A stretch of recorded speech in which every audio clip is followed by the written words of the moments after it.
Hello and welcome to Zainey, Laney, and Makeup in a Movie. I'm here with Chris, Movie Guy 84, and we are doing Jurassic World, big blockbuster of the summer. And I'm going to create this look that you see right here with the Skylark palette, and then a single L'Oreal Infallible color in green to recreate some awesome moments in the Jurassic World film. So if you want to see how I did this, make sure you keep watching.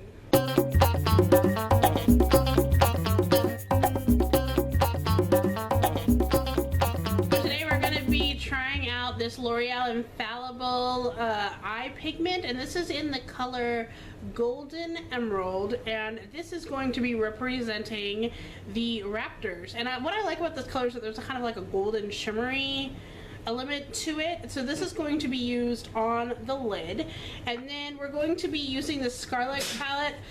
This is one of those palettes that was made by YouTubers Elle and Blair Fowler. I got this in a swap, so I didn't even really know about it until I saw somebody had it, and I was like, oh, that's interesting, I'll try this.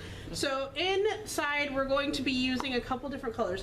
First, if you remember, if you've seen the movie already, which you probably have, if you're like anyone else in this world, this color right here, this blue color, which is called Shiver, is going to be representing the raptor Blue. As you remember correctly, Blue, the raptor, is probably the best raptor ever. Yeah. She's amazing. So we're gonna use that one, and then I'm probably going to use either like Satin Sparks and maybe a little bit of this other one, Blitzen, to just kind of blend it all out. But I'm going to use the blue probably in the crease a little bit, and then use the Infallible on the lid. So you're going to kind of see that as I go. Cool. So yeah, Jurassic World. This is pretty much the one movie this year I've been excited to see the most. For sure. The Jurassic Park, the original film, was something that was the movie that got me into being in love with movies as a kid. I got to actually see it on the big screen at the Grauman's Chinese Theater back when it was the Grauman's Chinese Theater. And since then I've just been in love with movies. So that movie's always had a big special place in my heart. And every time a sequel has come out, I've always been really excited. And this one was the most excited I've ever been for a movie in a while. So this was really cool. I didn't watch any trailers, so I was like very fresh going into the movie. But so the story in the movie, basically it's 20 years after Jurassic Park has happened, and we now have a working, functioning park where thousands of people come all the time to see all the dinosaurs and things like that. But now that it's been open for a while, I believe they said at some point in the movie it was about 10 years? 10? Yeah, something like that. It was like 10 years it's been running, and people are kind of like, okay, dinosaurs, been there, done that. It's not a cool new thing anymore. So their big deal is that they're going to make a whole new dinosaur, like make their own. They've kind of surveyed people and things like that, like theme parks do, like to find out super dinosaur, right? Like, yeah, the one dinosaur that people like. What do they love about dinosaurs the most? They put it into this one. Just real quick, I think I'm going to, because I have now done the green portion on my lid right there that you can kind of see, I'm going to be using the Satin Sparks color right here mixed with this Blitzen color right here just to kind of even it out in the crease, and then you're going to see me put the blue on the outside. So the movie starts off where you're seeing the park and how it's running, and then you're seeing a couple of storylines of like a couple of kids that have come. Their aunt is the park manager, and they're kind of getting that guest experience of the park. And then you have the functioning side of the park where you have her, Bryce Dallas Howard's character, running it and getting ready for this new attraction.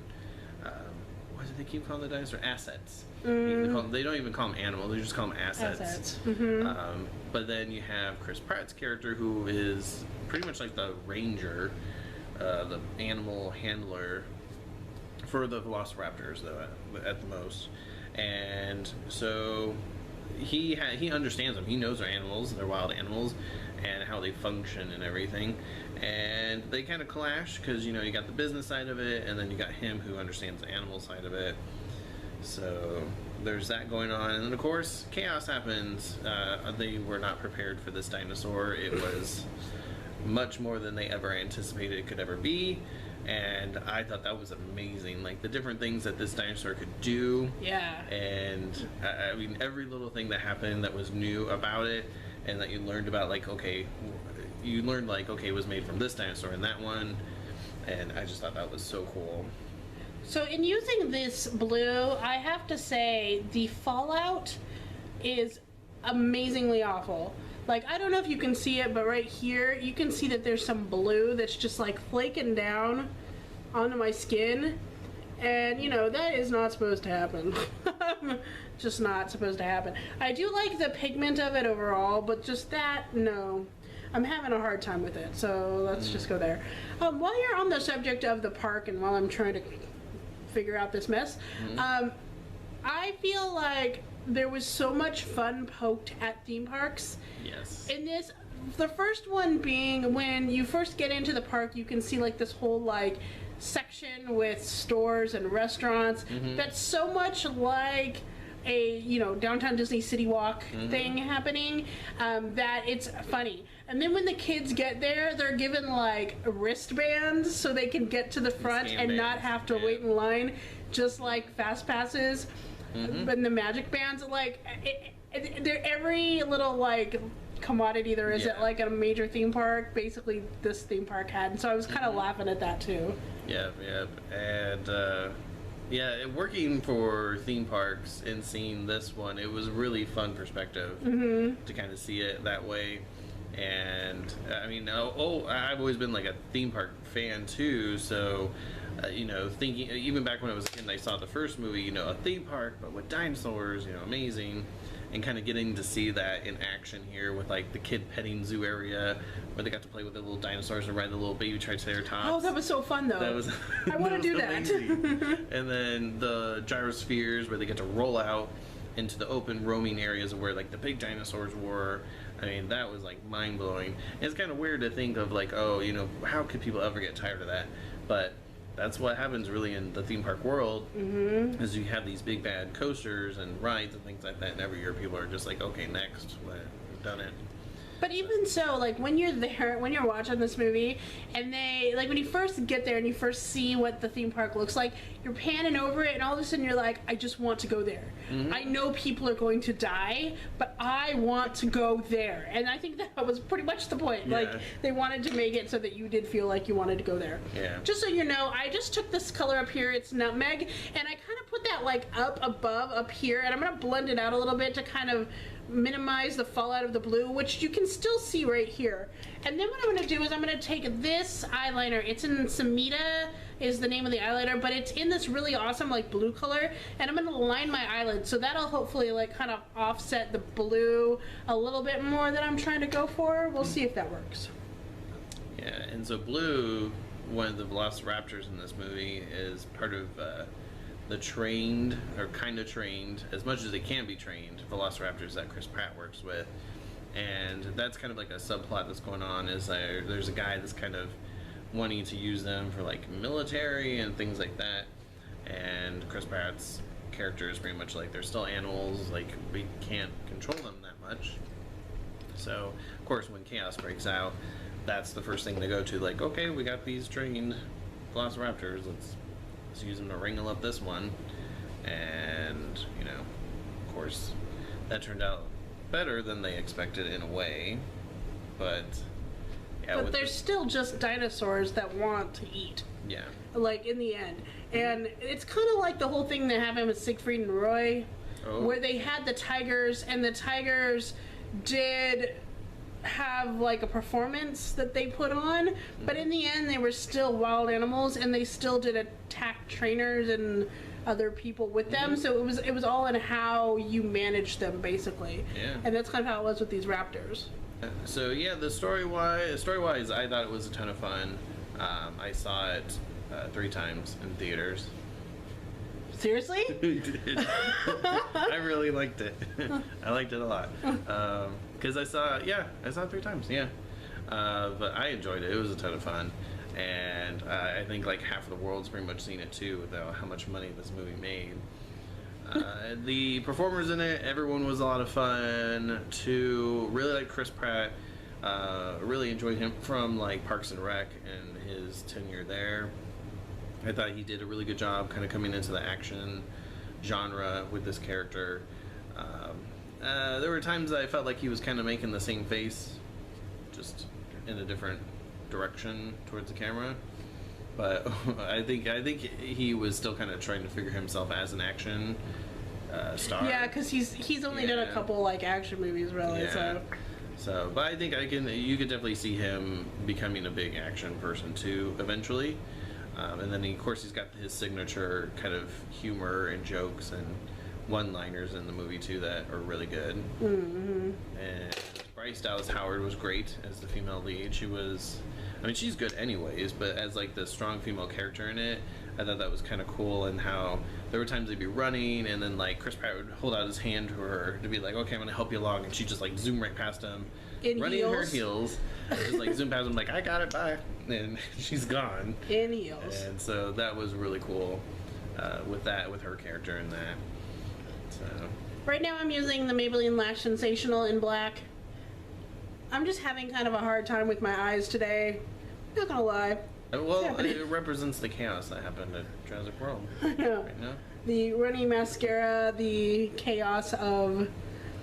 Yeah, 24 hours of running yep. dinosaurs. In the rain, in the swamp, in the muggy Costa Rica. Yeah, Costa Rica. That happens. I do like this though. It's kind of like a curved brush, and there's larger bristles on the top and smaller on the bottom. This has gotten a lot of really good reviews on YouTube, and I can definitely see why. I do like it a lot. So, especially because of the way it makes my upper lashes feel. I don't necessarily like it for my lower lashes. I think you need kind of a smaller brush, but it's not bad. So some interesting trivia from the movie. Basically, so the movie was filmed in a couple different locations. It was filmed in Hawaii for some of the outdoor foresty type of scenes, but then it was also filmed in the abandoned New Orleans Six Flags theme park. That like city walk downtown area that was actually rebuilt there at the abandoned Six Flags. Oh, awesome. They used some of the structure that was there and filmed on that for a couple of weeks. So we're using that place. That's kind of cool. Yeah. And then the use of the gyrospheres in the movie, that was actually a concept made by Steven Spielberg back when he made the first two movies. Oh yeah? He had thought that up, of like that would be something cool to have if we ever got to that point of, this park having extra attractions and things like that. I'm going to put up this picture of Bryce Dallas Howard.